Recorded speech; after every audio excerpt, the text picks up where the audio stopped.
Hello guys, Assalamu alaikum. I am Iftakhar Ahmed Shuak from Isharganj and I always speak in English but I don't get any person who can speak in English with me.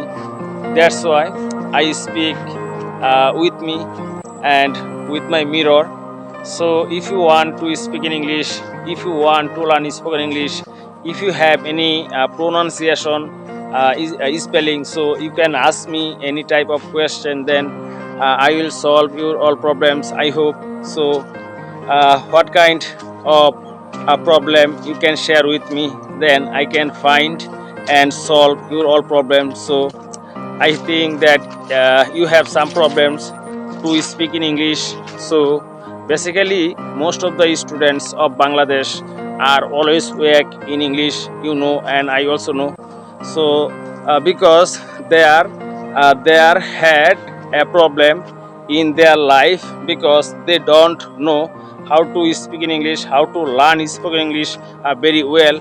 So I think that if you have any solution, so you can speak in English.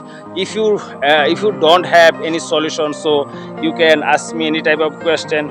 Inshallah, I will solve your all problems. Thank you so much, and please subscribe my channel, that is Advanced English Therapy, and please follow my Facebook page, that is also Advanced English Therapy page. Thank you.